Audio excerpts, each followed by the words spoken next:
I want to welcome you to this episode of the Rogues Radio Live. We got our warning up here. just so everyone knows, this is a show intended for an adult audience and not recommended for children under the age of 13. Parental discretion is advised. I mean, we should probably curse up a storm just to prove the point, but we never do. But that's besides the issue. Anyhow, I want to welcome you to this episode. My name is Dave Beatty. I'm one of your hosts. For nearly 30 some odd years, I've been a professional illustrator and graphic designer, worked on a lot of different things that some people have heard of. Companies like, Marvel and DC Comics and all that kind of fun stuff. But enough about that. I want to welcome back my co-host. This is Mr. Eric Alexander. Eric, please tell the folks listening or watching at home some of the things you've done as a creative professional. Yes, I am the associate producer for a feature film called Occupants, which features Star Trek Voyager actor Robert Picardo and is currently available to stream for free on Tubi, which is an ad-based streaming service. And I am also the chief financial officer of Bad Bob Productions, which is a small film production company here in Arizona. Very cool. So real quickly, as we mentioned last episode, we are in the process of making some changes around here. So pardon our dust. Hopefully we'll have a new logo and some fun things going on with the next episode. But don't be surprised if things begin to change. So enough about that public service announcement. And we're going to move on now to pop culture news. Tell me, Eric, what's going on in the world of pop culture news that's maybe caught your attention? I thought this thing might have caught your attention. I'm going to try to get the share screen going here, because I know this is something that you were interested in at one time, and we finally got a decent look at them for the first time in quite a while. Did you see this? The Knights of Ren. Yeah, this is from the last Rise of Skywalker TV spot, I guess is the term. It's not an official trailer. It's only 30 seconds long. Mostly it's, I think, that big chase scene. People have been talking about the chase scene.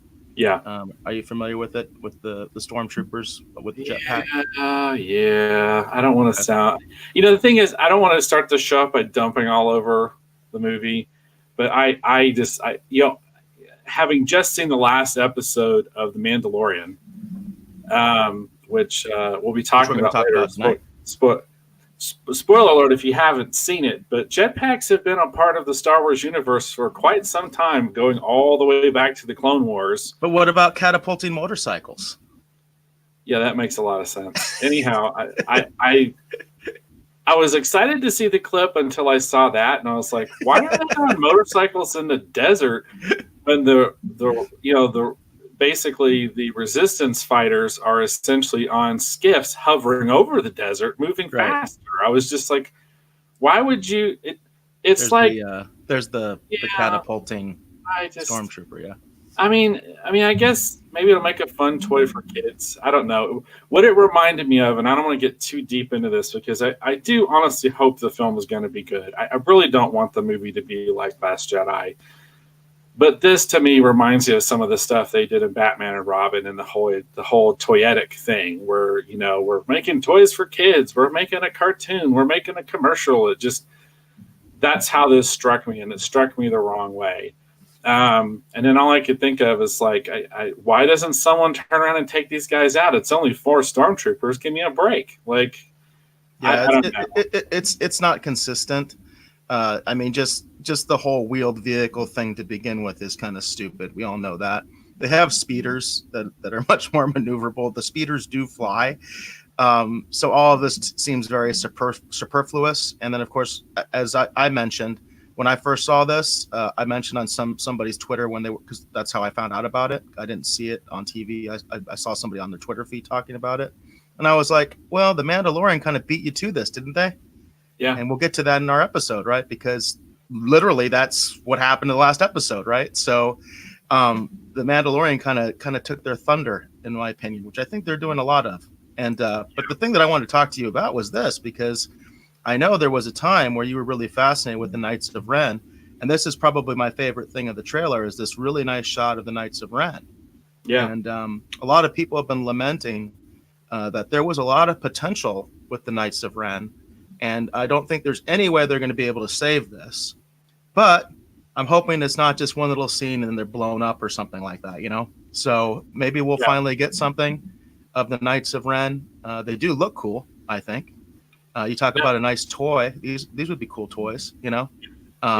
So I wish they had done something with. I wish they had done something with them from the beginning, from The Force Awakens. That we really had some idea of who they were.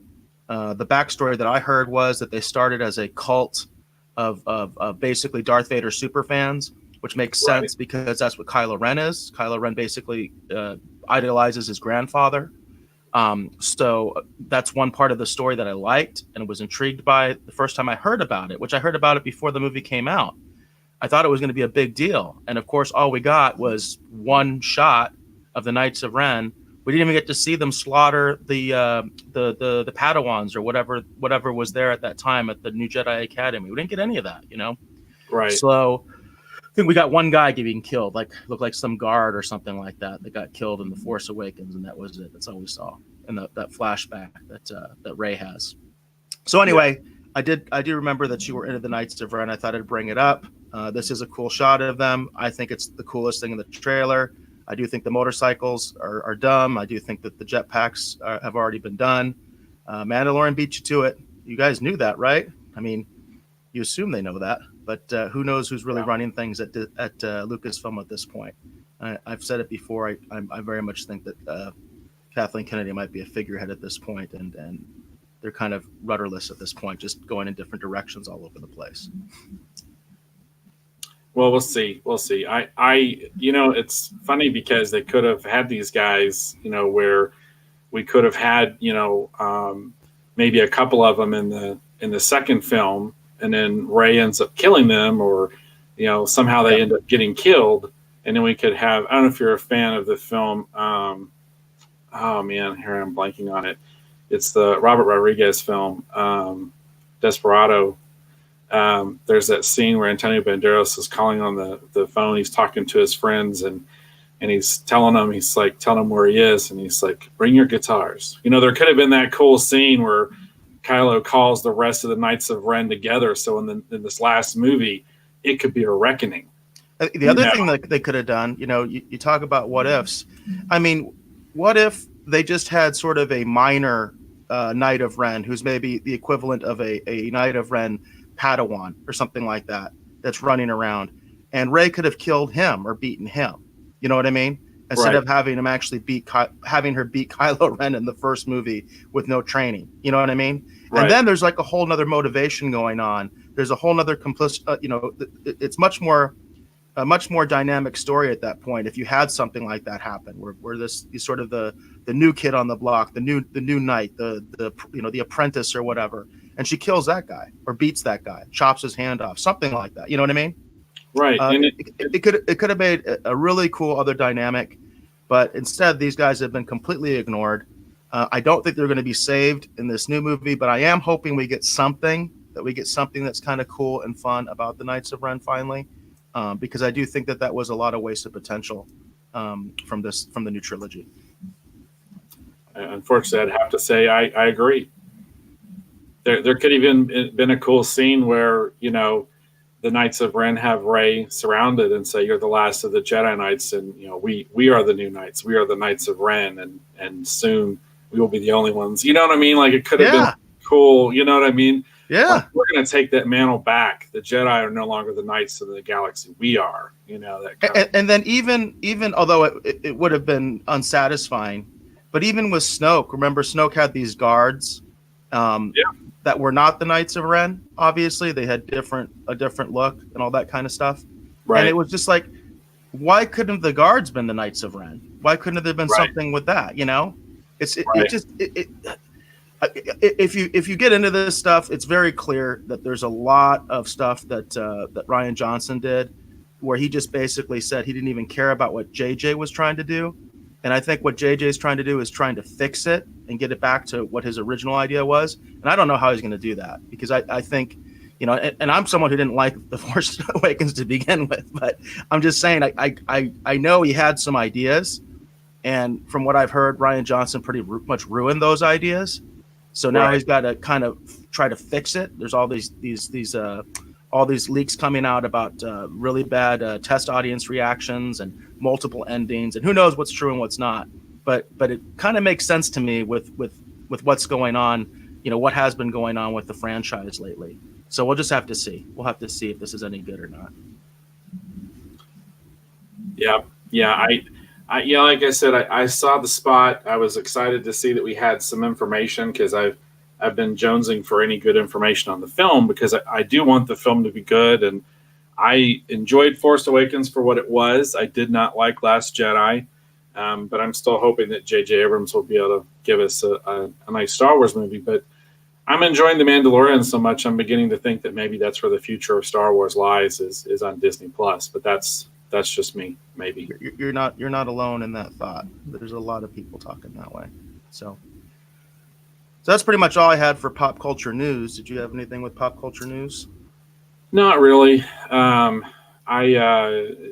Things at my day job have been nuts, trying to get squared away before the holiday, and the print shop where I'm working has been shut for a couple hours early, and we were running around like a couple days early. So I've been running around trying to get everything squared away. So I'm a little out of the loop, this week.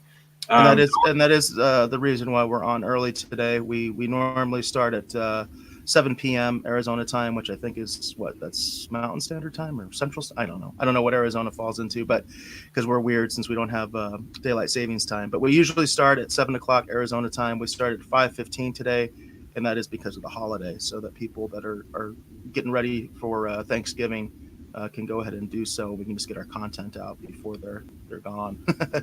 Yeah, and I think my biggest pop culture thing I want to talk about is actually the Picard comic, which is something we're going to cover in this episode. So yeah, we're going to have a segment on that. So we want to get into a little bit of streaming wars? Sounds good. All right, let me pull that screen up. Here's one thing that we haven't been talking about a lot in streaming wars, because they haven't been getting the attention lately, but we are going to be talking about Star Trek Picard. So it's good to kind of talk about CBS All Access a little bit. Well, there you go. We haven't really talked about them. And we will be talking about them quite a bit more as we get closer to Picard. We plan on doing a big Picard lead-up show, right? So right. We can talk about CBS All Access a little bit. So this is from the blog Bounding Into Comics. They do a lot of comic book news, entertainment news in general. They do seem to be friends of the fandom menace, and this is in particular, this story started from Doomcock. So basically, what happened was Doomcock was looking at Google Trends, and he was putting in searches like Star Trek Discovery versus things like Star Trek: The Next Generation, and what he found was that Discovery wasn't stacking up. And the relevance of this is that CBS All Access has not given us numbers. We talked about numbers of Apple Plus versus Disney Plus, and Disney Plus has put out their first numbers saying that they hit 10 million. I believe it was a number that they said that they hit. Yeah, it was. Well, that was the number they disclosed. That may not be the totality of it.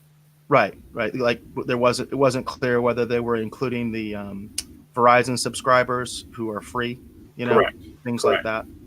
So this article mentions that back in February of this year, CBS did claim they had reached 8 million subscribers. So that's the last numbers we had as far as subscribers. What we don't ever get really is how Discovery is actually doing. And this is something I really want to know. I want to know how popular Discovery actually is. And of course, CBS All Access knows exactly how popular it is because they know how many views the show is getting. That's the thing about streaming. With streaming, you know exactly what your audience is. But of course, all of these companies, going all the way back to Netflix, have always been very secretive about their numbers. In fact, we talked about in another segment a few weeks ago, we talked about that the Nielsen rating system is finally starting to get into streaming. They actually did they put out numbers on I think the Amazon series, the Boys. They put the numbers out on that.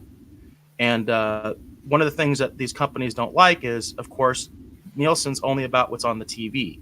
So if you're watching it on your computer, watching it on your phone, using other means, Nielsen doesn't record that.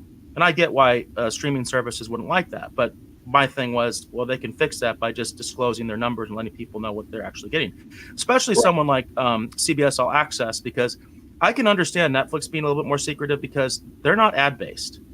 But the fact of the matter is that CBS All Access has an ad based service for reduced fee. You can have an ad based. You can get CBS All Access with ads. So that's when it becomes more relevant about what the, how successful these shows actually are. And they may disclose a little bit more information to, their advertisers and things like that. I don't know. But me as trying to do commentary and trying to kind of gauge the popularity of this thing, it's hard without real numbers. And so what they did here was they went into the Google Trends and they started really looking at this stuff. And the author of this article, he went a little farther than Doomcock, and he started using other shows.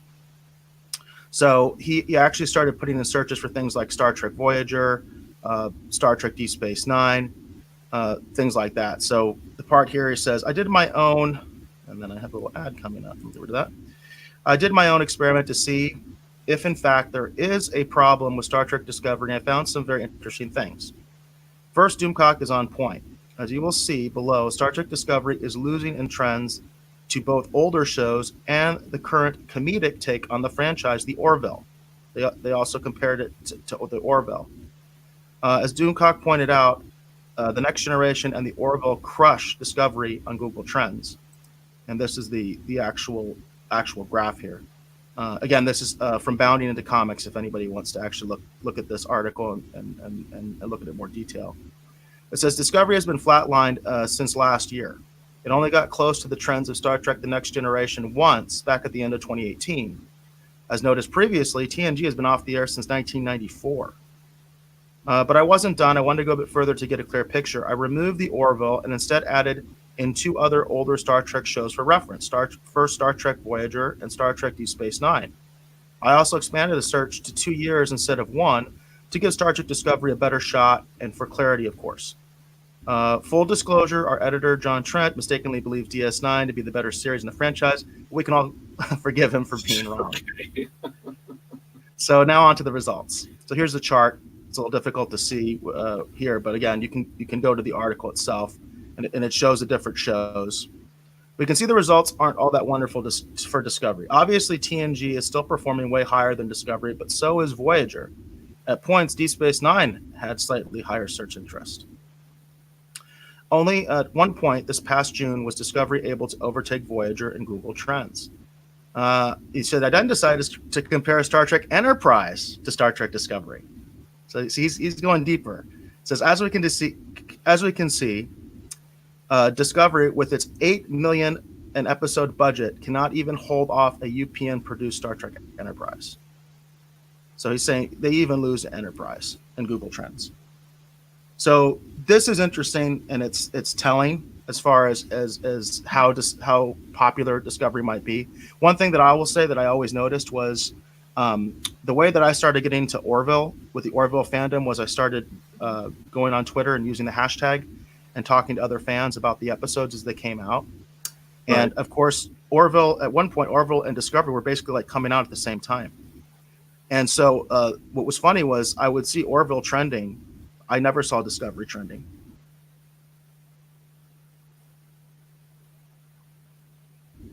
I think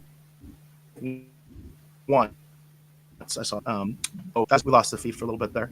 So anyway, that's just my own experience that I have noticed that as far as Twitter with trending, because I check them all the time. I check the Twitter trends all the time. I do it to find news and things like that. And I would see the Orville trending, and I saw Discovery trending once. So well, and I just finished as of a couple of days ago. My wife and I wanted to rewatch Orville season 1, and I wanted to see season 2, and so she actually watched. Both really, really enjoyed Orville. I think we lost you for 1 second. Sorry. I want to just repeat what you just said. Okay. Well, I was just going to say my wife and I, we actually rewatched. Well, I rewatched season 1, and she had not. I've got a warning coming up here, something about an unstable internet connection. Well, technically I'm not on Wi-Fi. I'm hardwired into the wall. Way to go, Cable One. Anyhow, your avatar went away. Oh, it did? Yeah, your avatar's gone. Well, I am up here sort of towards the mountains. I don't know. Hopefully it'll be all right. I've got a spinning wheel of death here on the StreamYard. Do I seem to be coming across okay to you as far as the sound goes? Yeah, I can hear you. All right. Well, let's just assume everything's okay, because the only way I can actually even mess with the internet would be to unplug the router and plug it back in. We're real bare bones around here. Yeah. So anyhow, I wanted to rewatch season 1 of Orville, and I wanted to watch season 2 because I had not seen any of season 2. And my wife and I, we watched all of the Orville, season 1 and season 2. We basically binge watched it over the course of a week or so. And I quite enjoyed the Orville.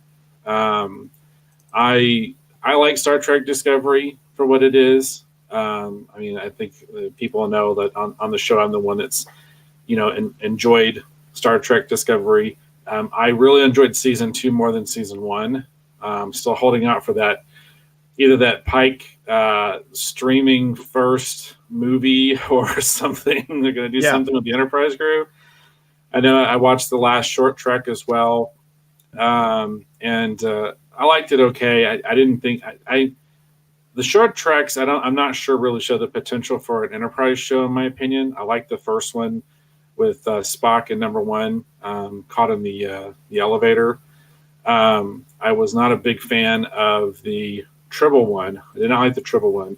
And this last one with Pike, I still really like Anson Mount as Pike, and I like this episode okay for what it was, but I also saw what the episode was about coming from a mile away, so I was just kind of like, okay.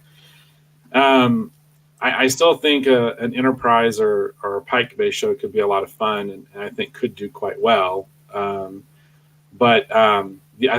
do think after having watched it, I do think the Orville is a far superior Star Trek type of a show. They come at a lot of issues head on, and they do not flinch and they do not blink. I was kind of impressed. I mean, it's the production values, the music, the acting, everything is really good. And Micah liked it because she felt like, or my wife liked it because she felt like that it was kind of like Star Trek, but to her, it felt a little bit more relatable. I think the humor elements make it a little bit easier for us to understand as modern audiences. So for her, it was almost like what I enjoyed about Enterprise, a more relatable crew in scenarios that seem a little bit more understandable, but within sort of like a next gen Trek type of, environment. So being that we are talking about streaming wars, how do you think the move of the Orville to Hulu is going to affect the show? Since the show was on broadcast television on Fox, that's how I found it. That's where I was watching it. I currently don't have Hulu. I'm thinking about getting it as a bundle with Disney Plus because I am interested in ESPN Plus as well. But how do you think that's going to affect the popularity of the show? That's the one thing. I am a little fearful for what's going to happen to the Orville, because when it goes to Hulu, I am worried that they're going to be kind of sitting behind this wall, and I'm not sure if it's going to be able to have the same kind of reach that it had being on broadcast television. Now, I understand this; it frees them up to have longer episodes and do different things, and that's great. Like I'm all about yay creative opportunities, but I'm also sort of like visibility, very important. And I will say, I think the Disney Plus bundle is going to help them a little bit. Well, that is a pretty good value if you bundle Disney Plus with Hulu and ESPN Plus, especially if you're into sports. Right, and if I think, if Hulu, if this deal with Hulu is so that Hulu can push the Orville as one of their, streaming content leads, in the same way that CBS All Access has Discovery, in the same way that Disney Plus has Mandalorian. If they can push it as one of their sort of, leads, you should get Hulu to watch the Orville. Like if they make a big deal out of it, then this may be a coup and be a great thing. But as far as just the Orville moving to Hulu, if it's not going to get a big push, it's like, how many people know that Space 1999 used to be on Hulu? That's the original reason I signed up for Hulu, is because I wanted to watch Space 1999, and that was the only place I could watch it. Yeah, that's why I originally signed up for Hulu. And it's been off of Hulu for a long time. And there were several years I considered canceling it because why can't I watch Space 1999? Space 1999 is available on Comet, by the way, if you're not familiar with that. And Comet does stream on their website. Yeah, so I was not, Space 1999 is available on Comet. And I did not know that because I was not terribly familiar with Comet. So that kind of goes back to highlight what I'm saying. It's like if the Orville going to Hulu is just they're on Hulu, I'm worried. If the Orville being on Hulu is like, subscribe to Hulu and you can watch the new episodes of the Orville and it's a big part of their marketing push, then kudos. That was probably a smart marketing decision. So we'll have to wait when season 3 is, because I know they're still filming, when season 3 is done and they start rolling out the publicity for it and we see how closely integrated and how they're tied into Hulu and what Hulu's maybe going to do with them in terms of a marketing push. Then we'll have a better sense of what might be happening with it. So, it's interesting because I watched Robservations with Robert Meyer Burnett, and this kind of tags into the streaming wars in a conversation we were just having. I don't want to run long on this, but I did want to mention one of the things that a lot of people have been clamoring for is the Snyder Cut. People want to see the Snyder Cut, the Justice League movie. And all kinds of reasons. I really don't care, to be honest. I like the Justice League movie just fine. If a better, me too. I own it. Yeah, I do too. I mean, if I would like to see Snyder's version of it, I'm not going to go on the internet and wave a flag about it though. But if they released it, I would watch it, just like I own the theatrical and the extended director's cut of Watchmen, for example. I like a lot of Scott Snyder's films, so I'm not down on that. But the whole thing with the Snyder Cut, Robert Meyer Burnett on Observations waxed poetic that one of the ways they might be able to find the money to complete the Snyder Cut and release it would be if they were to take it and tie it in as an integral part of their marketing and a big push for HBO Max, for example, right, and roll that out as a part of that and say, this is the only place you can see, the new, Snyder Cut version of the Justice League movie. See it as the director originally intended, blah, blah, blah. And then basically find the money to complete the film in the marketing budget for HBO Max or whatever. So I'm like, it makes sense. So that's the only reason I'm thinking if Hulu and Orville have made kind of a similar pact, and that's part of why the Orville's only going to be on Hulu, if that's kind of the deal that they've signed, then that could be genius and that could be a great move. So we'll see. Yeah, and they're going to be a big player in these streaming wars next year for sure. For sure. All right. Are we ready to go ahead? Which one do we want to tackle first? Well, we have been talking about Mando, so if we want, we can go ahead and segue into Mando and do the Picard comic last, or do you want to just go ahead and talk about Mando because we've already been kind of talking about it? Yeah, it sounds good to me. All right. So I want to start a little bit spoiler free, and then we can really get into it. Yes. So like general impressions.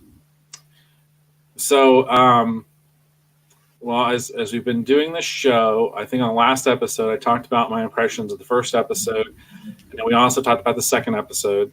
The first episode was good. I felt like it was a live-action Clone Wars or a live-action Star Wars animated series, and I liked it for that, but I wasn't expecting too much more from it.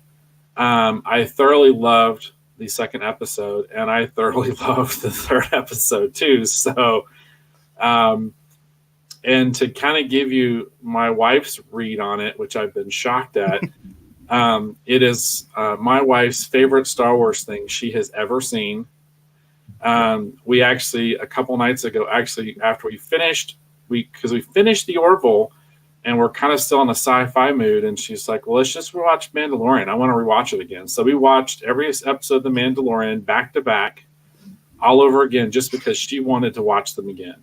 So Disney Plus, that is a huge, huge win because she really, really likes the show. I really, really like the show.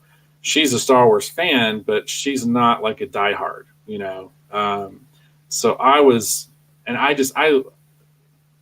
have yet, because when we get into spoiler talk, I'll go further into it. But I thoroughly love the third episode. I'm a huge Mandalorian fan. I feel like, and I mentioned earlier, I think on Disney Plus, judging by the quality of what they're doing with Mandalorian, I'm almost thinking like Disney Plus is where the future of Star Wars lives.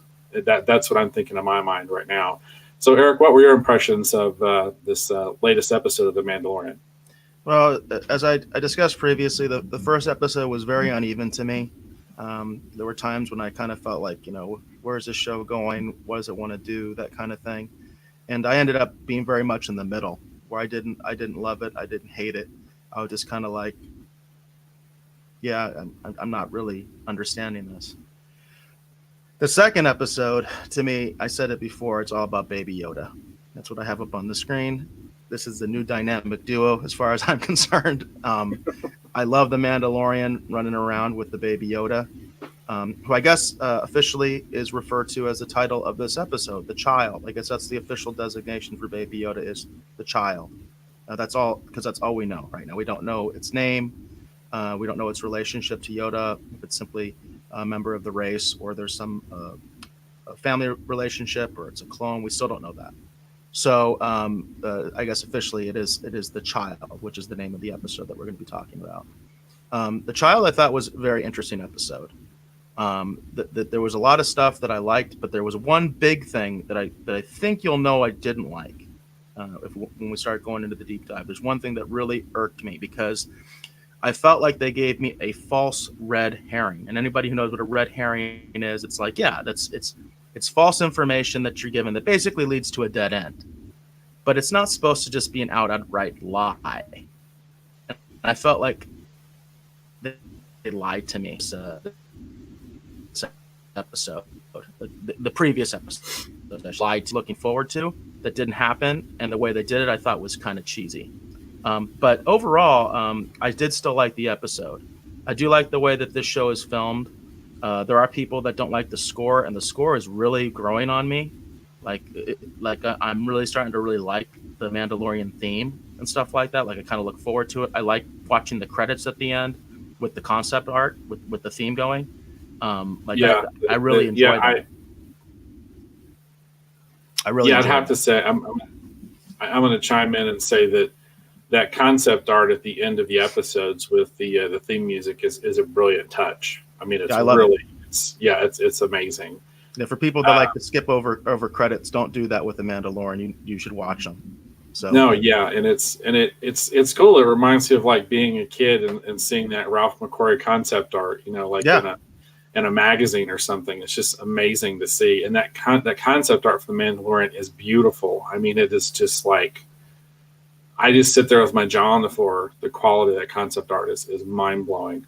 And I like the score a lot. I really, really like the score for the Mandalorian. So I didn't shocked to hear that people have issues with it. So, well, I'll name names because he's not going to care. But Nerdrotic has been really down on the score, and he's been giving the show positive reviews, but he hates the score because he's a big John Williams fan, and I can't fault him for that. You know what I mean? That he likes that orchestral John Williams sound. I remember when Rogue One came out, there were a lot of people that panned the Rogue One soundtrack as well, and I thought it was fine. But in this case, I do think that The Mandalorian has more of that Western vibe, which is what it's supposed to be. It's supposed to be a space Western, and I feel that vibe with the music, and I like it. I dig it. I think it's appropriate. I think it's good. There is only one John Williams, and if you try to copy him all the time, I think you're going to wind up with a much inferior product. So I think it was good on them to do something different. Because I like that. I like it when they take some risks, and that's why sometimes I get upset when they do other things that they're not taking risks, and that upsets me. But I like when they take some risks. So being a little different, and being that this is a Western theme kind of show, I think the score actually works very well. I was going to say I agree, because the score, while not directly linked to it, reminds me of kind of that spaghetti Western kind of a thing. Yeah, absolutely. And I also I've been thinking of the show more and more in my mind's eye as being sort of like a Western, but I also think of it too as like Lone Wolf and Cub in space.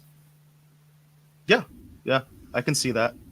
I haven't read Lone Wolf and Cub, but I'm familiar with it. I've read the Wikipedia articles on it, so I'm familiar with it. And I think that a lot of people are saying that that's something that's been said by a lot of other commentators and fans that it very much has a Lone Wolf and Cub feel. So let's get into what happened in the episode and what we liked and what we didn't like. All right, sounds good. Here, let's start here because you obviously have said you love the show. Was there anything you didn't like in this episode? Anything that stood out to you, or we'll even put it further. Maybe you've caught what I didn't like from our previous discussion. Something that was something that was maybe a little off-putting in this episode. I'm gonna say I'm not sure what it was that you found off-putting. I'm not sure what that was. The only thing, I'm gonna be honest with you, I don't have a lot of nitpicks for this particular episode. So I'm really curious what it was that you saw that you found so off-putting. I liked pretty much everything about it. I didn't have a lot of let's see. I think the one thing I was a little shocked at first was when it seemed like that Mando was okay with taking the money and being like, all right, I'm good. Well, you could tell he wasn't okay. There was foreshadowing in that scene because remember, he asks about what are you going to do with the kid, and he said, "Hey, you're violating the code. You bounty hunters don't ask. You know what I mean? That's not your business." Yeah. So and I do like that. That's one of the things I like is I like foreshadowing. I like good storytelling, and that's what that was. We knew that the Mandalorian was not quite cool with this situation. He obviously cares about the kid. The kid saved his life. So. There was some foreshadowing there that he asked the question, what are you going to do with this kid? And of course, the Imperial guy we are assuming is an Imperial, because that's still not, in my mind, 100% defined, but we assume he's an Imperial. He says, hey, you're violating the code. You delivery, payment, you need to get out of here, So, and he did. He did. And he got paid with some more Beskar steel. And what I thought was really cool is what he used that Beskar steel for, which is a brand new suit of armor, which is pretty cool. Right. Yeah. Because that's the thing. It's like I'm going to tell you right now, I'm dying. I want to know what it was that you did not like in the episode, because I just like the whole thing. I don't have a lot of nitpicks for it. Well, one of the things we've talked about that I was really looking forward to, and I thought you were kind of into this idea too, was that the idea that they were presenting a scenario that it looked like there were two different factions that were looking for the baby Yoda, and one faction wanted him dead, and the other one preferred to have him alive. That was clearly defined by the actions of the IG unit, and also of the Bosk aliens. Both of them tried to kill Yoda. Okay, right. And the Mandalorian was told specifically that he would, if he killed the baby Yoda, his fee would be lowered, and he would need proof that he killed it. They preferred to have the child alive. So it seemed very clear that there were two different factions with different agendas going after the child. Well, we find out in this episode, apparently they hired every single bounty hunter in the guild, and apparently told everyone else to kill the baby Yoda and told the Mandalorian not to. That doesn't make any sense. That is a massive plot hole. And I feel like I said, it's like a false red herring. They were trying to lead us to believe something that wasn't true. Well, the way that works is supposed to lead to a dead end. Like that's not what this was. This was like a blatant lie, because if you remember the way that this was set up, when they were first hiring the Mandalorian, the head of the guild, Carl Weathers' character, he didn't even want to give him the job. And then we find out he gave the job to everybody. Come on, that's cheesy. You know what I mean? That doesn't, it's not consistent with what we saw in the previous episodes. Yeah, I can see that. Yeah. I do remember having a bit of a tinge of something. I was like, wow, I'm surprised they hired everybody. But I honestly didn't give it a lot of thought. I was looking forward to, because I thought they were building up, which, by the way, I did get the payoff of what of my prediction. I said there was going to be a conflict of loyalties, and that did happen. Right. But I also thought there was going to be another faction that wanted the child dead. And what we found out was, for reasons never explained, and they're never going to explain this, for reasons never explained, the Imperial, I'm just going to call him the Imperial because we don't know who he is, the Imperial hired the Mandalorian to get the child alive and then hired everyone else to kill him. That doesn't make any sense, you know? It just doesn't make any sense. Well, we'll see. I mean, this might be something that they backtrack to, and we learn something additional about it down the road. Yeah, I don't think so. I think they were deliberately trying to lead us in a false direction, but they did it in a way that I think is inappropriate in storytelling. Right. Yeah. Well. So the only other thing that and other people have talked about this, but I did want to mention that it did irk me a little bit. The fact that they made the stormtroopers kind of inept, it becomes like the oldest joke. First of all, I don't buy stormtroopers being inept, because the reason stormtroopers are quote unquote inept and can't hit anything is because they can't kill the heroes. But if you've watched Star Wars and you're a fan of Star Wars, the stormtroopers kill rebels in droves all the time. Okay, right. The rebels get their asses kicked by the Imperials all the time. Watch any of the movies. There's even a joke from How It Should Have Ended. They do. I don't know if you're familiar with that series. They do their takes on different movies and things. And on Return of the Jedi, they have that scene where Mon Mothma says, many Bothans died for this information.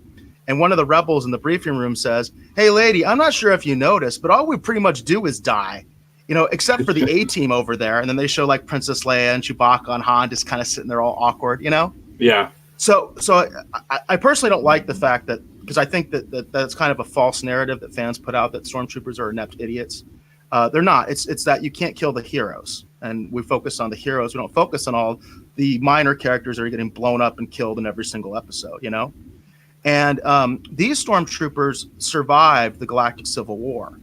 And I saw one person, because one person was going my route and saying, I don't like the way the stormtroopers were depicted in this, because they should be badasses. These guys survived the Galactic Civil War. And one guy said, well, maybe they survived because they're cowards. I said, that doesn't make any sense. Look at their armor. They're all banged up. They've been fighting. They've been through hell. They look like they've been through hell, So that's just one other minor gripe that I had, was I thought the stormtroopers should have been tougher, because they did survive the Galactic Civil War and they're still around. So I felt like the Mandalorian kind of just, wiped them out with hardly breaking a sweat, Well, and I didn't take a lot of issue with that, because I've always heard the Mandalorians as being described as sort of like the special forces of the Star Wars universe. So in that context, I didn't question it a lot.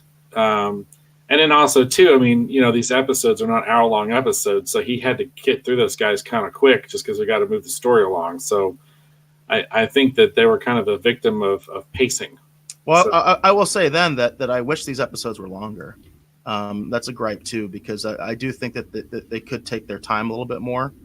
I think they're trying to get somewhere. That's my take on it. They're trying to get somewhere, and they're trying to get there fairly quickly. This is only episode 3.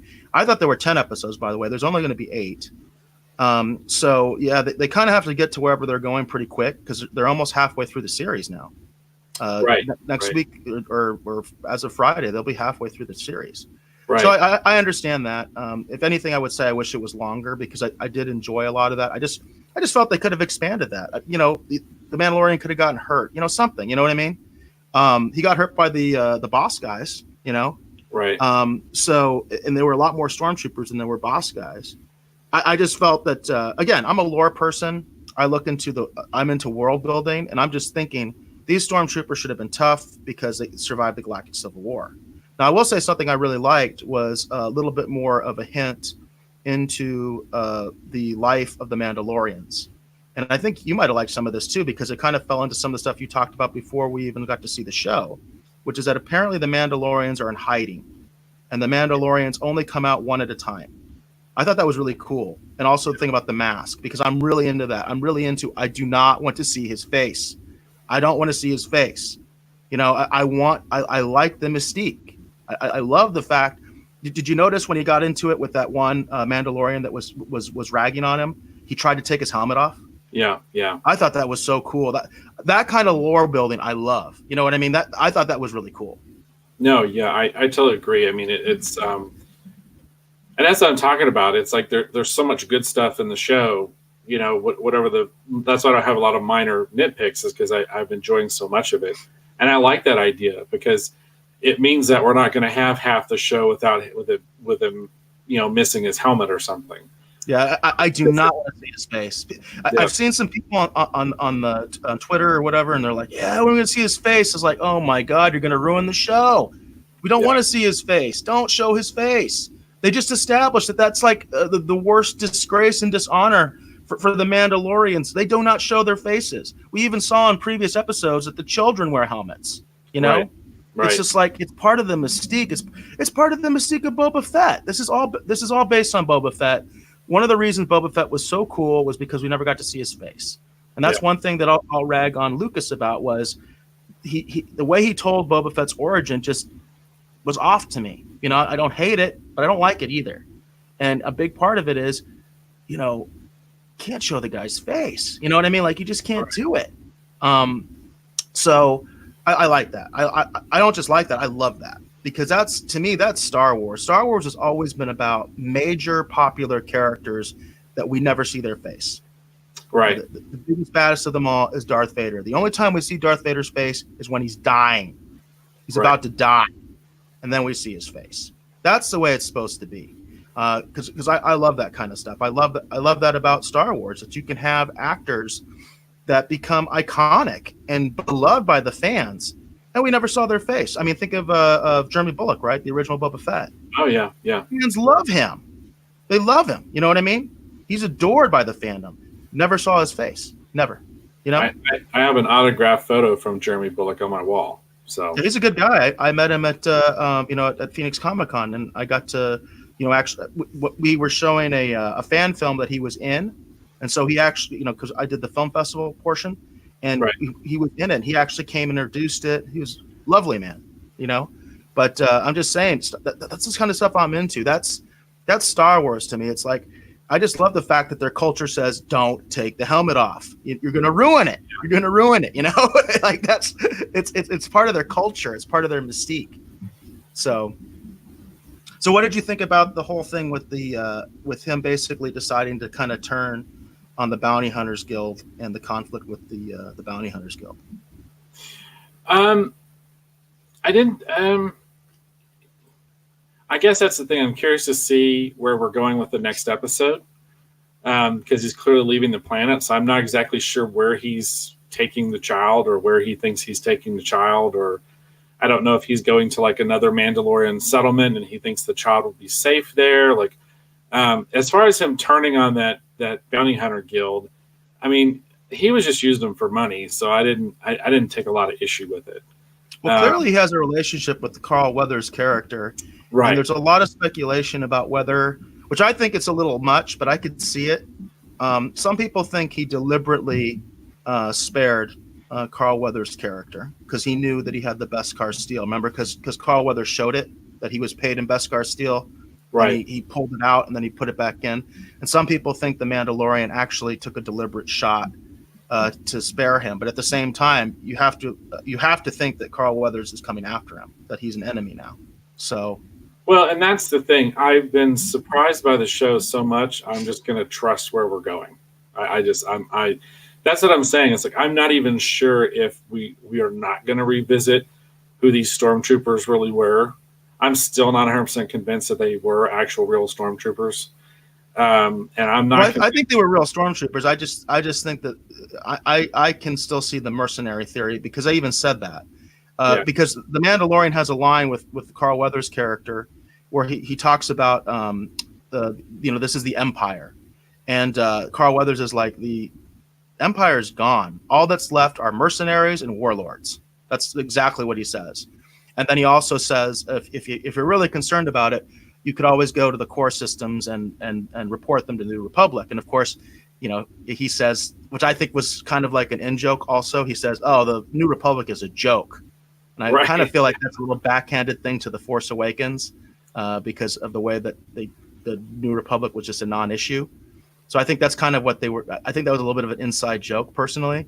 But yeah, because that was the first reference we had to the New Republic, and also the Mandalorian just coming out and saying these are Imperials, and Carl Weathers saying, well, there really aren't any Imperials, from his perspective. They're just warlords and mercenaries. So that was something that I heard when they were, even when the trailer came out. There was some people saying, well, maybe these are stormtroopers, but they are hired guns for like a crime syndicate or something like that. They're not quote unquote the Imperial remnant, if you will. Right. Well, we'll see. I'm still not 100% convinced. So I do think that we'll backtrack and we'll revisit some of this, and we'll learn that there's more going on than maybe we're initially aware of. But yeah, I mean, that's my big thing. I wasn't.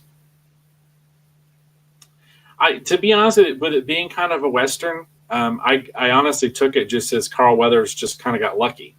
That's what I took. That's how I took it. I'm just saying there's other people saying otherwise. That's why I brought it up, because I think I'm like, how could he possibly make that shot like that with the steam and the fact that he was getting shot at? That's a little too much for me, Right.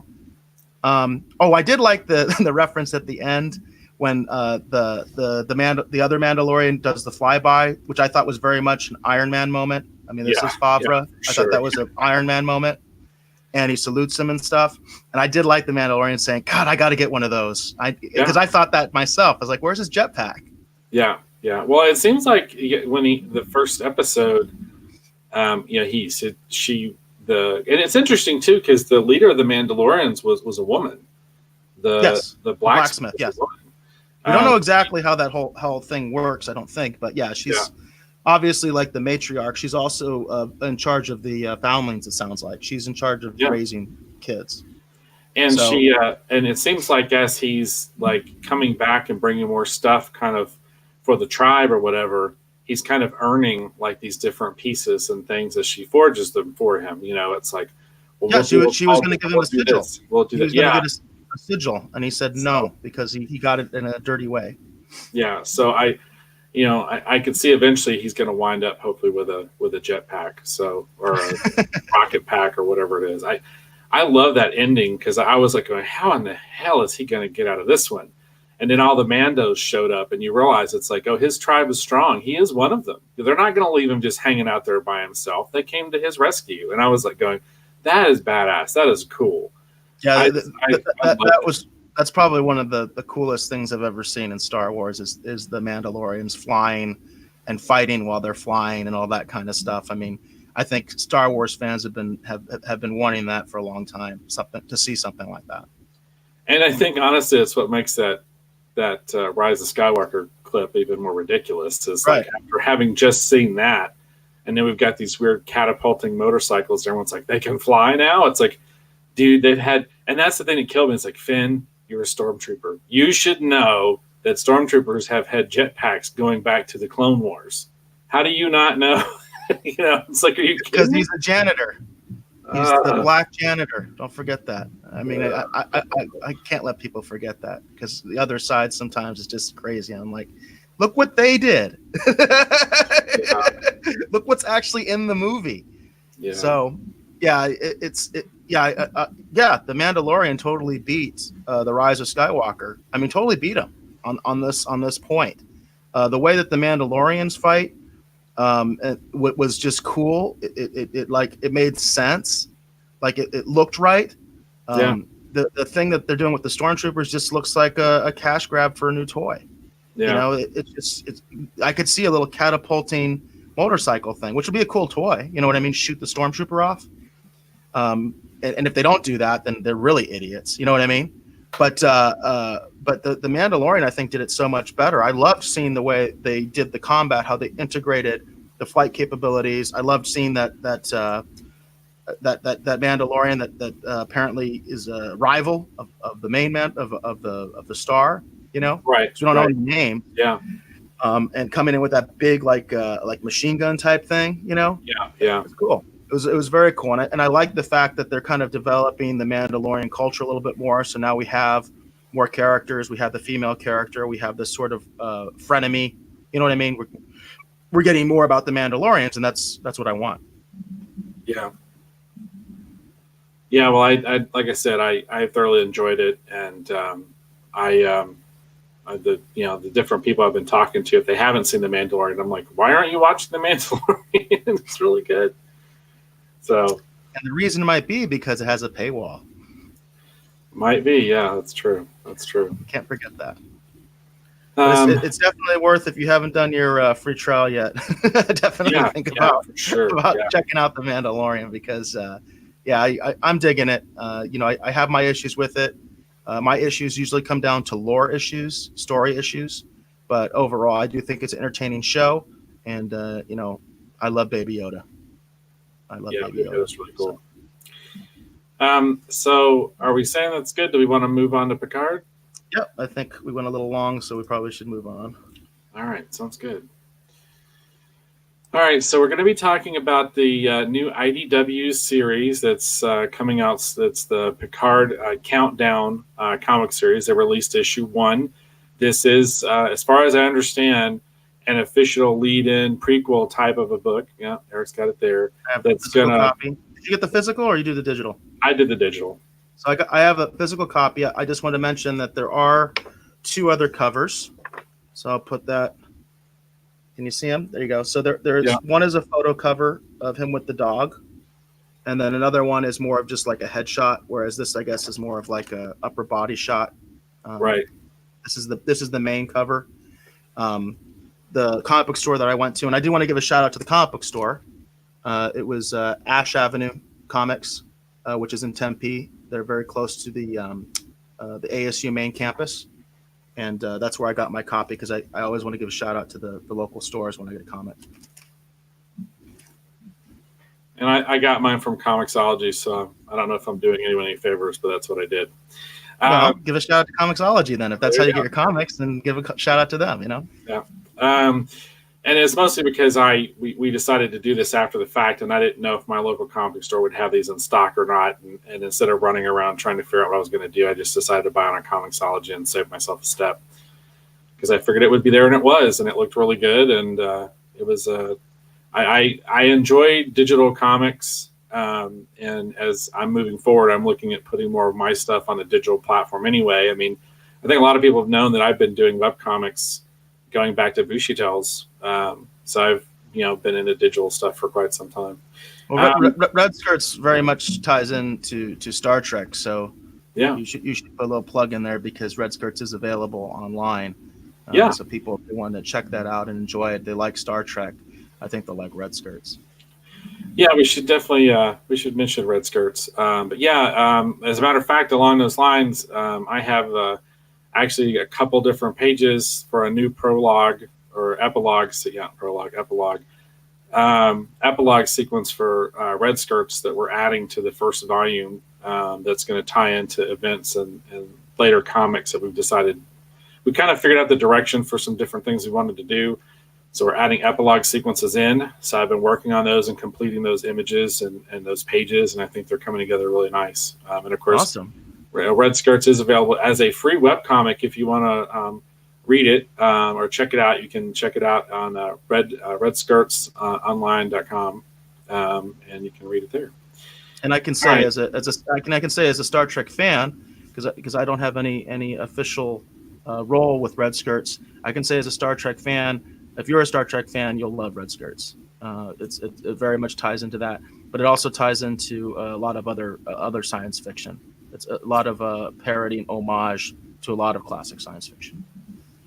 Yeah, it's very much a love letter to all the classic science fiction that Al Sparrow, who's the writer, and myself, that we grew up reading and watching and just being exposed to, even like Which Way Adventure books. I talked about, I think on this show previously about the Interplanetary Spy series, all that kind of fun stuff. I was going to see if I could find a couple of Red Skirts images I could actually throw up here. So for people that are interested, now I'm the one who's causing the show to run long. How do you like that? Being that you have such a large resume in the comic industry, you've worked for DC, you've worked for Marvel, you've worked for the big guys. What is your just overall impression of this issue? I mean, I don't think we've talked much about IDW comics in general, other than what we did our episode about the City on the Edge of Forever comic. You know what I mean? But I'm kind of curious. What's your as a comic professional? I thought it was a pretty well put together issue. I prefer. I think I prefer the art of the City on the Edge of Forever, that more painted look. I feel like that feels like it's a little bit more organic with the live action nature, of Trek. But that being said, all the likenesses were on point. The ship stuff looked pretty good. I thought it was a pretty solid issue. I am always surprised whenever they roll out things like this that they don't really go and they get great talent, but they don't necessarily go and beat the bushes to pull out super major A-list talent. Not to denigrate the talent in this book. I thought I quite enjoyed this book, so it's not meant that way at all. It's just they didn't go and get Alex Ross or J. Scott Campbell or even the gentleman who painted City on the Edge of Forever to work on it. So that's the thing that always kind of surprised me. It does visually, though, it does very much visually fit with the other Countdown series that they did that led into the Kelvin timeline movies. I thought visually it is a good companion piece for that. So if you read the Countdown series that led into the first J.J. Abrams movie, this feels like it's in canon with that, even visually. Would you agree with that, or? I have two issues of the Countdown series. I have the first issue and the last issue of the original Countdown series, the one with Spock and Data and all that stuff.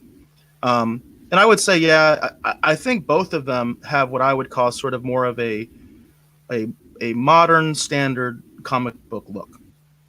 So that just like I thought City on the Edge of Forever was really kind of unique and interesting visually. These I think are just kind of like they look like most other comic books that are on the market right now. It's a very similar art style.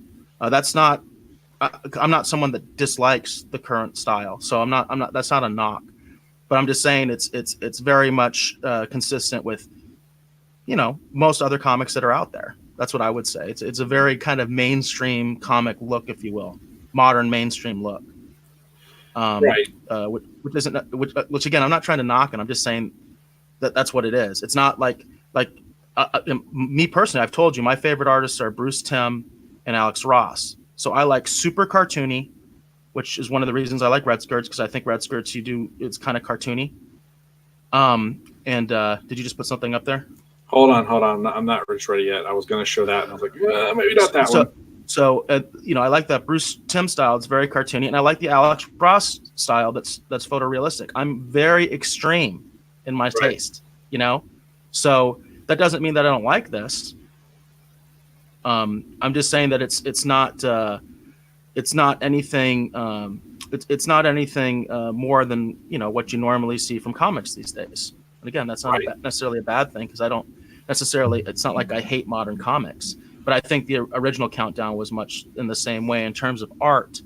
In terms of the actual art, it was similar. It's kind of that mainstream modern comic book look.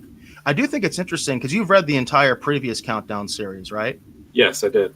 And you're saying that it kind of falls within canon. I kind of got the opposite impression, because to me, I feel like the previous Countdown is kind of being cast aside, and this is the new Countdown to kind of fix that. Right. Well, that's my impression. My impression is like this Countdown is meant to kind of fix the previous Countdown, because it's not going to work with Picard the way it was. Right. Well, what I meant was visually, like if you read that Countdown series and you read this one, visually the style and the approach of the comic book is such that they feel like they could go together. So if you read the original, like for example, like if they had got the gentleman who did that Sit on the Edge of Forever, that really beautiful painted look, it would have been a little jarring if you had read the other Countdown series, whereas this kind of falls in line. Yeah, that's true. I'm just talking in terms of how they package the content, not necessarily in terms of the veracity or the strength of the content in terms of, canonically, how it really fits. Right. Um, Yeah, I get what you're saying. Yeah. No, I agree with that. I do agree with that. and this, if you'll share the screen. So I guess for me, this is kind of what I'm talking about in terms of approach. Now this is literally a ship design that we are throwing away. Okay, for Red Skirts, we are not going to be using this ship design. You might see it in the background. This ship was going to play a major role in the second volume of Red Skirts. But I'm always surprised because it looks like that the ship, that someone had some CG reference that they were using, especially for that interior shot when we see the bridge of the USS Verity. And I'm always kind of surprised that they don't just take it to the nth degree. So, well, actually, I wanted to talk about this. Is actually a really good segue because I wanted to talk to you about this. So apparently, the Verity is a Odyssey class, right? It's an Odyssey class starship, which is something that was introduced, I believe, on Star Trek Online. right. To me, it looks very much like what is it, the Sovereign class that the Enterprise E is? Yeah, it's almost identical. I'm just like, I don't dig that at all because if I hadn't looked it up online, I would not know what ship this was. I would have assumed it was the Enterprise. You know what I mean? Because it looks so similar to the Enterprise E. I'm really kind of surprised because a lot of fans seem to be like, "Oh, the Odyssey, that's great." I'm just kind of like, the Odyssey to me is kind of an uninspired design. It just looks like the Sovereign class. It looks like the Enterprise E. And I'm looking at your designs, you know what I mean? And you got a lot of detail, you know what I mean? I mean, this is some cool stuff. Well, and for me, that's kind of my thing. Like that's what I'm always looking for. I'm looking for someone to, bring like an approach that's sort of more in line with, what I want to personally see. And we take a lot of time and care and effort that goes into Red Skirts. And I'm trying to find a good shot of the Audacity, but I've got all these web images, but I don't really have stuff really prepared, so I don't want to get too much further down this road. But anyhow, I think this ship here is just a good example. Or we could even look at, let's see here. We can even just look here at the shuttle. This is an unfinished render of the shuttle. But you can see, like, it's just, I'm always hoping that someone's going to take the same kind of effort and care and extra little whatever into something. I mean, it's a good looking series, but I don't feel like it's bringing a lot visually. So for myself, that's going to be probably my, sort of my criticism. But it's a good looking series. You can tell who the characters are. I think the storytelling is pretty solid. You can tell that they're trying to bring in like some of Patrick Stewart's mannerisms that he uses with Picard, like the shot where he's kind of smiling sort of in the tense moment, I caught all that and I thought it was really nice, but to me, it's just visually, I wished, I don't know. That's the thing. It's whenever I see series like this, I'm always surprised when I know the level of talent that's floating around out there looking for work. I'm like, why did you go to this person? It's not bad, but it's just not necessarily. If I was the editor, I don't know if this is the direction I would have picked. But like I said, maybe what they were thinking of is they were thinking of having it tie in visually more with the original Countdown series. Because if you look at that and you look at this, they can sit on the same shelf, and visually they seem like they're coming from the same studio. Which they are. Yeah. But the thing is also, I think you have to also take in mind that this is a licensed property. So that they do have to serve CBS All Access. With Red Skirts, you're independent. You can do what you want. It's creator owned. You're self-publishing. You and I dealt with the project with the Occupants tie-in, and we had things that we had to deal with because we had concerns, from the filmmakers, Right. and the writers and all that stuff, and so it does get, I think, a little bit complicated sometimes because I'm not sure how much control IDW really had, because especially on this one, because this is supposed to be canon. It's supposed to be an official lead-in to the Picard series. Right. I'm pretty sure they had some major, like, oh, you can't, well, you can't show this, you can't show that. You know what I mean? I can imagine that conversation happened a lot with the artists, where he was told, oh, well, it'd be so cool to do this. And I'll be like, nah, you can't do that. Oh, it'd be so cool to do this. Well, you can't do that.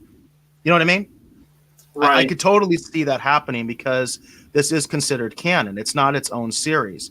Most of the IDW stuff is actually like its own series, and I think they have a lot of creative control. There's actually a really cool series they did with the Mirror Universe with TNG that I thought was really cool, and they've gone in some really cool directions with that. Yeah. So I think with this one, they're probably pretty limited, and also it's interesting to note this is their first introduction to one of the main characters on the Picard series. I was kind of surprised to see that.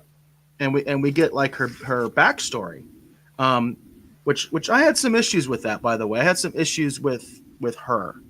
I didn't like, and we're getting a little bit of the spoiler territory, but I didn't like the JL thing. I thought that was really stupid. I really didn't like that.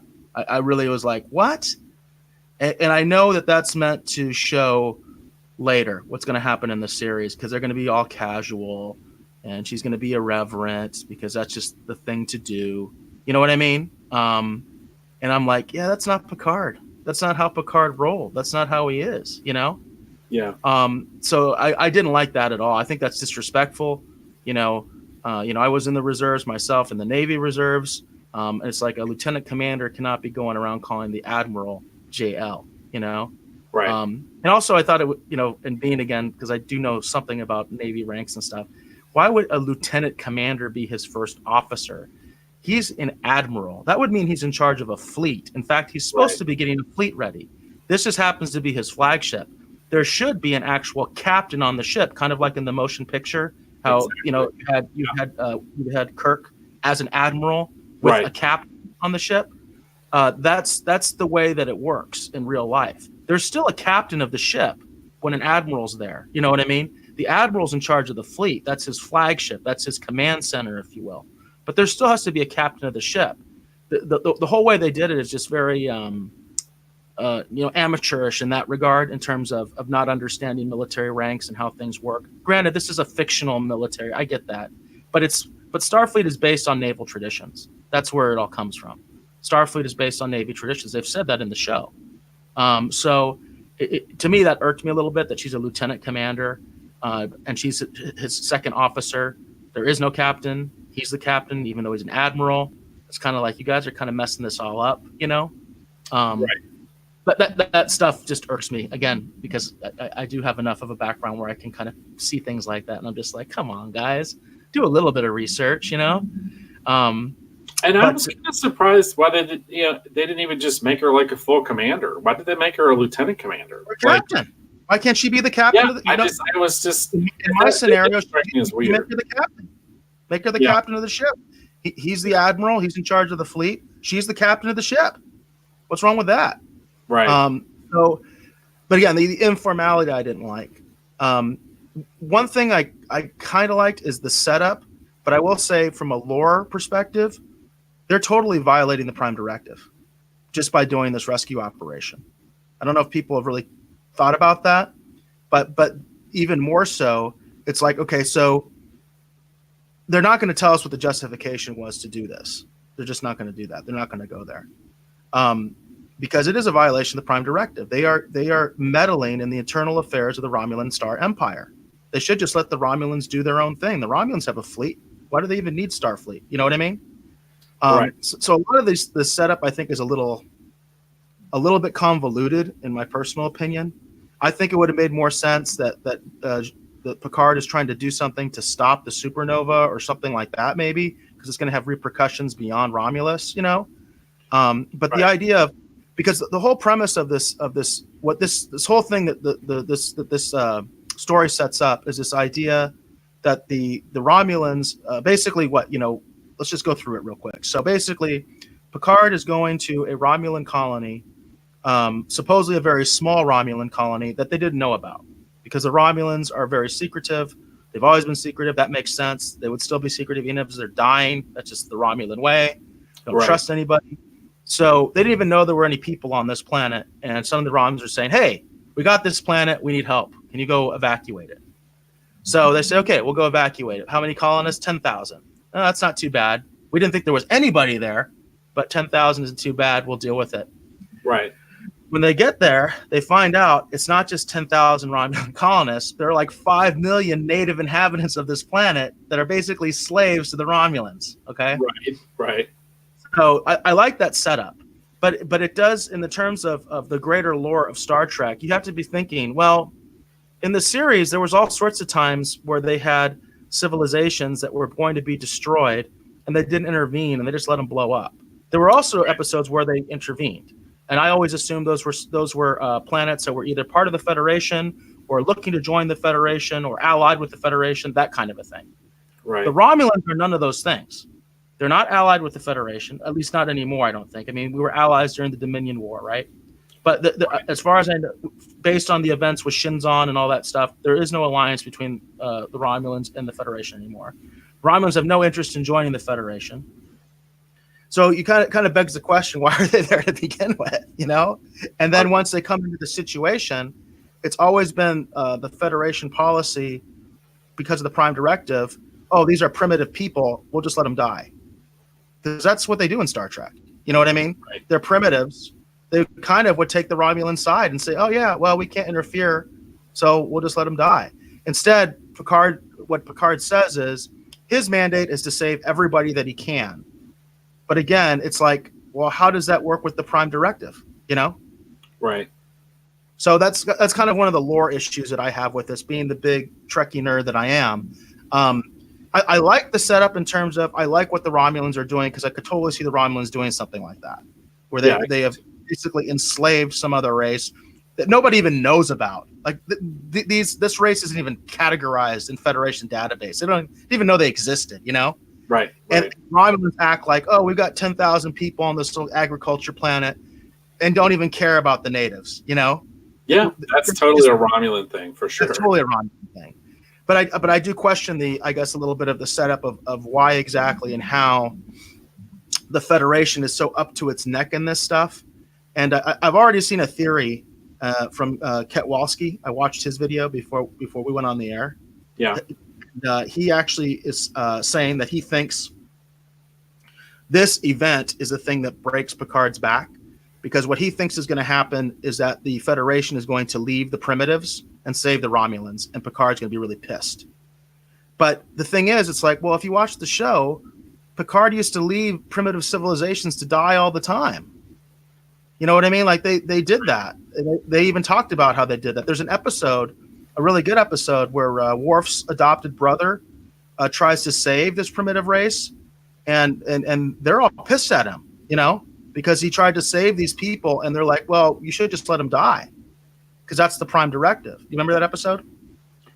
Yeah, but I'm of the opinion, I can see what he's saying, but I think that because it's a comic book series and you don't have your typical budget restraints that you normally would have, I'm kind of hoping it's a little bit more than that. I'm hoping that probably what's going to wind up happening is, it turns out it's not just this one race of basically, you know, indentured servants. I think we're going to find out that the Romulans have got, you know, millions and millions and millions on all of their, and it's going to turn out that it's going to be like a level of genocide or whatever, like that we can't even calculate right now. Like it's going to be, like you said, it's going to be like 100 million souls lost. Cool, because something we lost the feed for a little bit. Can you hear me? Yeah, I can hear you. We lost the feed for a second. Here's the thing. It's called the Klingon Empire and the Romulan Empire. That implies that these are these species go out and conquer other species, and we've really never seen that perspective of other races that have been conquered by these islands.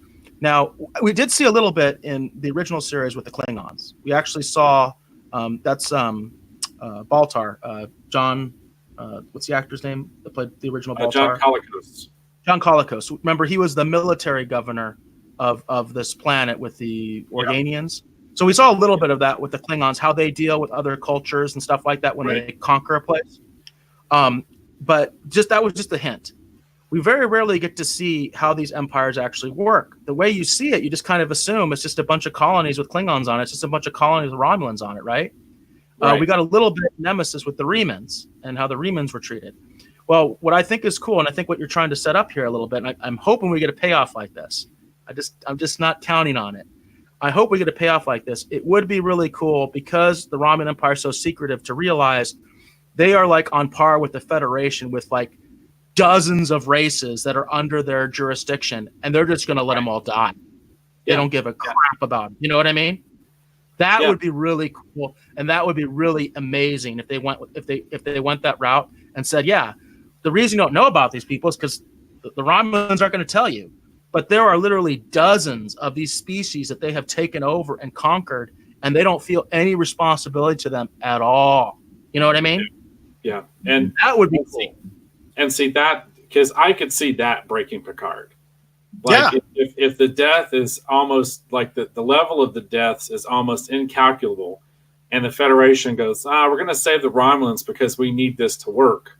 And then all these other people, it's like, we can't really interfere.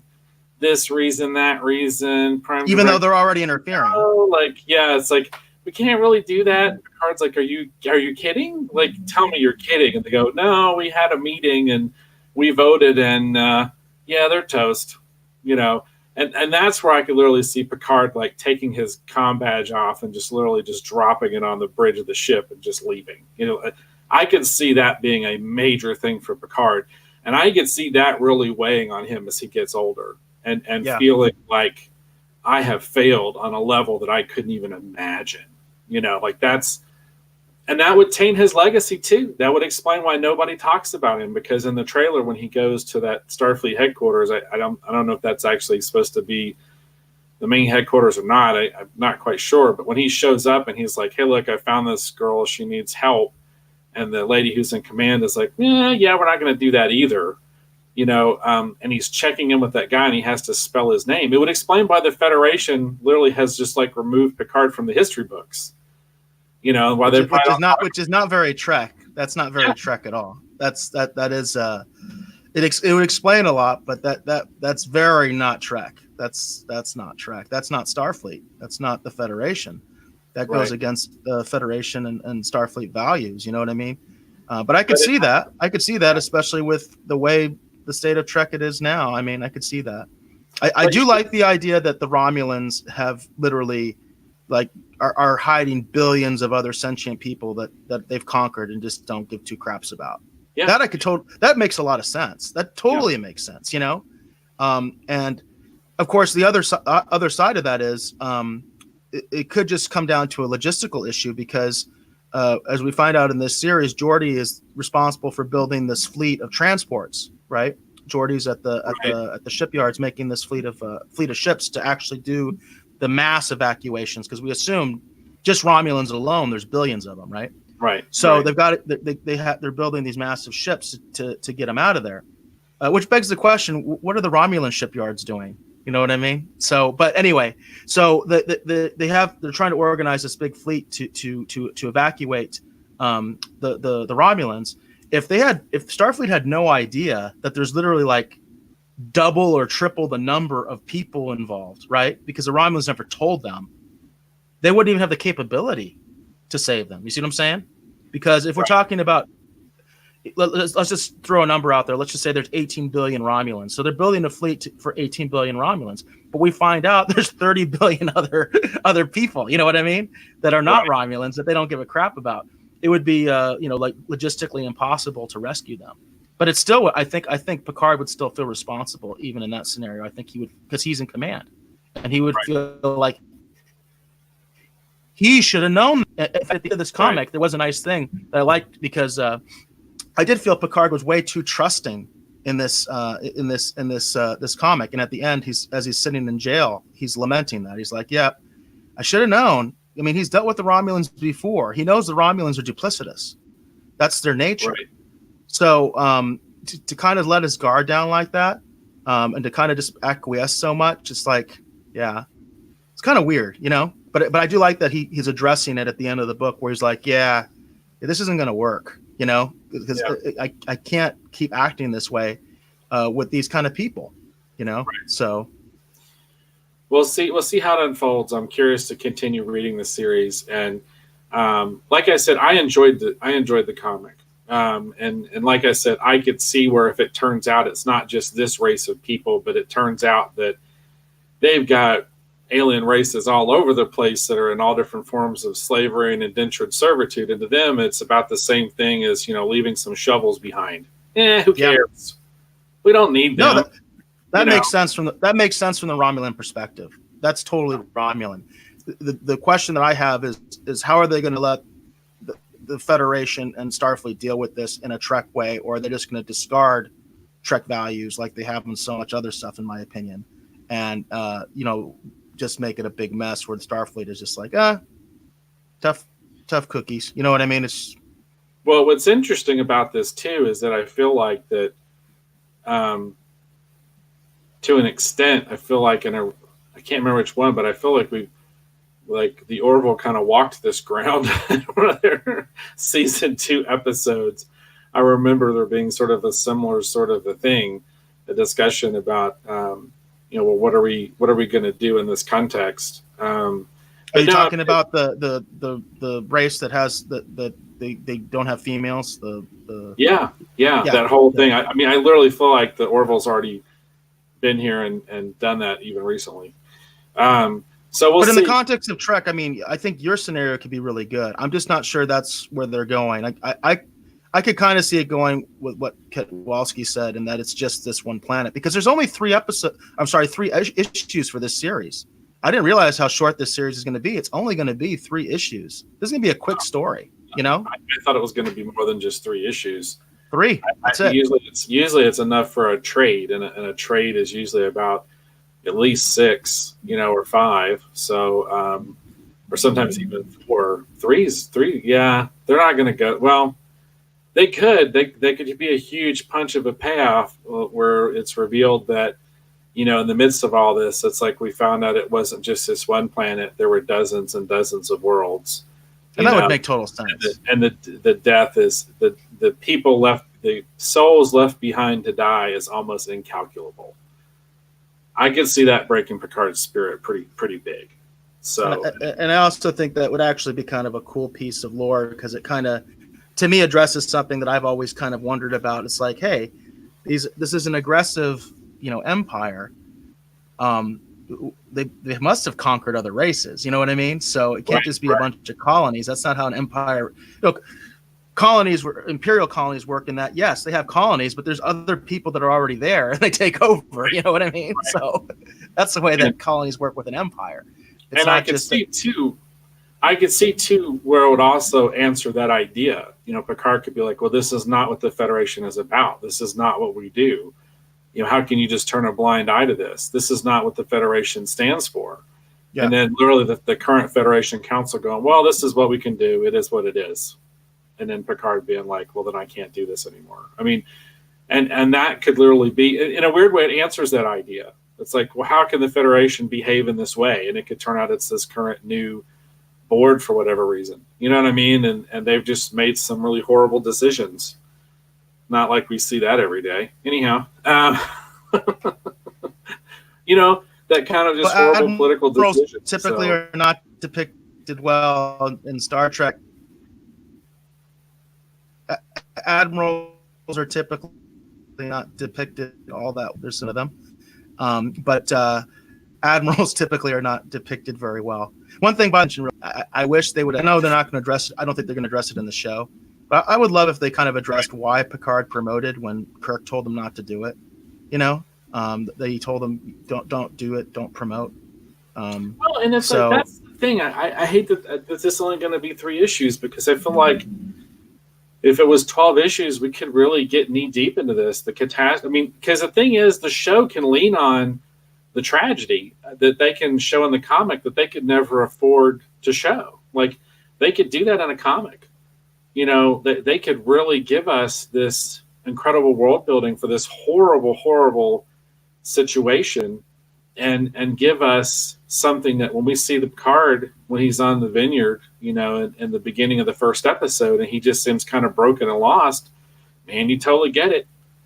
You'd understand, the mistake of where he let them promote him, and they, in a weird way, they put him in that situation, because otherwise he would just be, in charge of several ships, trying to help with the evacuation, and he wouldn't be in the position to make this horrible decision or have to inform this group of people. It's like, yeah, you and all the rest of you're dead.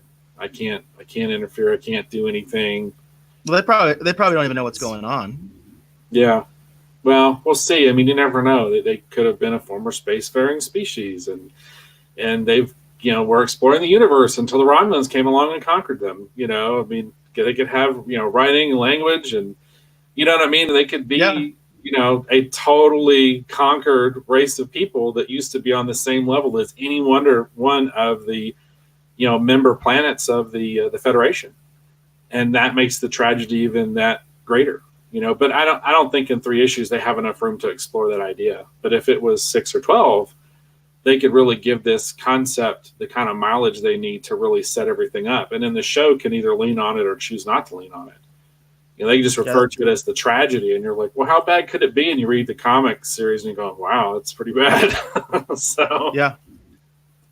Well, that's the number that I heard. I heard this. It's only 3 issues, so this is going to be a very, very quick story. Well, all right then. There you go. I'm even looking at this. What is this? This is a Star Trek Comics Info.com. It says it's only going to be 3 issues, so we'll see. That's my understanding. That's a short burn. They usually make them at least 5 or 6, so they can get at least a good sized trade out of it later on. So well, the other thing that I did here, and I hope is true, because I enjoy supplemental material, but even though they say this is canon, I know they can still contradict it, because the bottom line is the directors don't care. You know what I mean? Like, they'll do their own thing anyway. So even though they're saying that this is canon, I think in this there will be references to it in the series. They just won't show this and specifically. You know what I mean? So there'll still be references to it, because I'm hoping at least, the idea is not that this is essential reading for you to understand the TV show. This is supplemental material that will help you enjoy the show better, because they like The Force Awakens. That's what they did. They had stuff in the books that explained a lot of the BS of the movie, but it wasn't in the movie. So you know what I mean? So I don't like that situation at all. I don't like the idea that I have to read a book or I have to read a comic to understand the TV show or to understand the movie. You know what I mean? So whatever happens here, I think it'll still be alluded to. They'll still at least discuss it a little bit in the series. I think the difference is we get to see it in the comic book. See what I mean?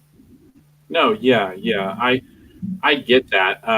My thought of it is just in the context of they can give this the nuance. I don't think they can in 3 issues, but they could have really built up something really amazing. And then if you want to explore it further, what the tragedy was, like if you want to deep dive into it, here is, you know what I mean? Here it is.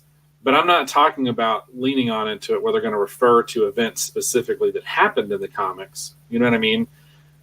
Because I don't think they should do that either. But if it's just sort of like, they refer to it as the mission that went wrong, they can show us elements of it in the show and give us the context where we don't need to read the comic. I'm just saying the comic could give us, because of budget constraints and not having those in a comic, the comic can show us that the tragedy is on a much greater scale than what they could in the show. So if you explore it further, it would give it a little bit more depth and nuance and possibly perspective. So that's all I meant. But as is usual, my ideas and my thought on it and what they're probably actually going to do are 2 completely different things. That would make sense, but I would point out that this, I would say, disappointing about this comic is that the show it could very easily just be a Star Trek episode with nothing really special. You know what I mean? Like it's not on a movie level. I mean, there's no real action in this episode or this issue. You know what I mean? Like I said, I'm not impressed with the design of the Verity. You know what I mean? With that Odyssey class at all. I think it looks too much like the Sovereign class. We didn't get any Romulan designs. You know what I mean? So, I mean, unfortunately, I don't think they're really doing that. We'll see if we get some more of that. I would like to see what the transports look like. The transports have to be massive, right? Something like we've never seen in Star Trek before. Will we get to see that? I don't know. You know what I mean? Because looking at this issue, we didn't get a lot of that. The one thing we got that I appreciated was I kind of dig the uniforms. I think the uniforms are cool. I think they're actually better than the ones they're going to show in Picard, because the ones in Picard just look like the Deep Space Nine uniforms. And these uniforms, I think are, I kind of like them. I think they're kind of cool. Too. So we did get that.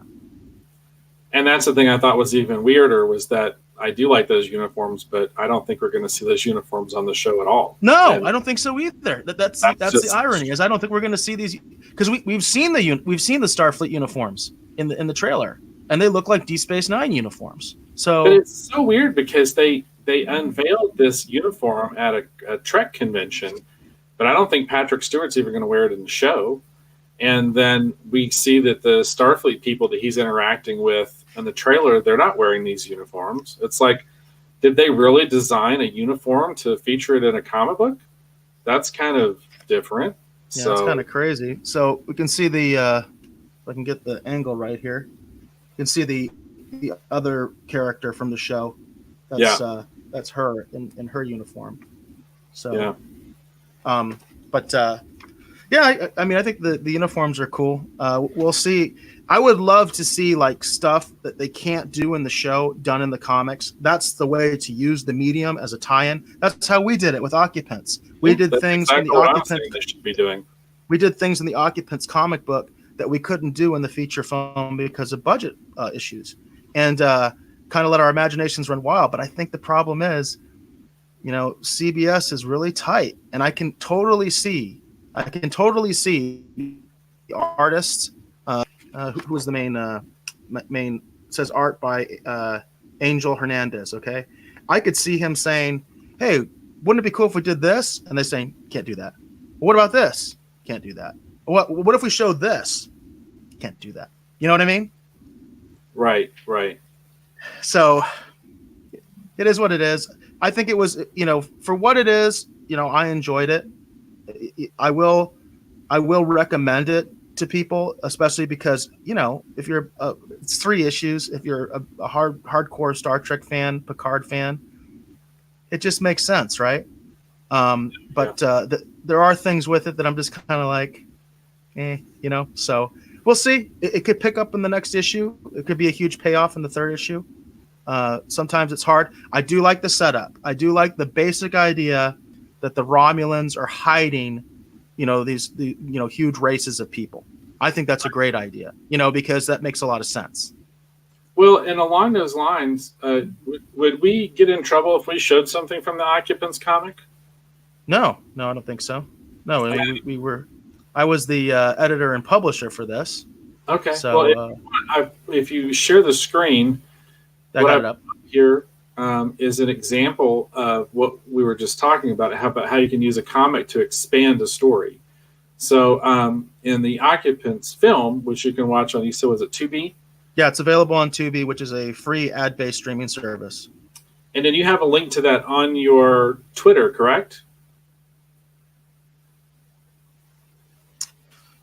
Yes. Yeah. My Twitter, and I can actually, when I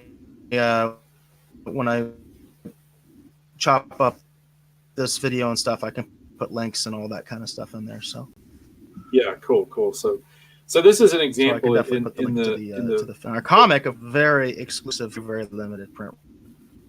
Yeah, very, very limited. And one of the things we've got here is I've opened this up. This is an example of something that we did in the comic that kind of expanded the world that, for budgetary reasons would be a little bit more difficult to do in film just because of cost. So we see here, this is one of the investigative characters. There's two characters, kind of like a Mulder and Scully, kind of having an adventure.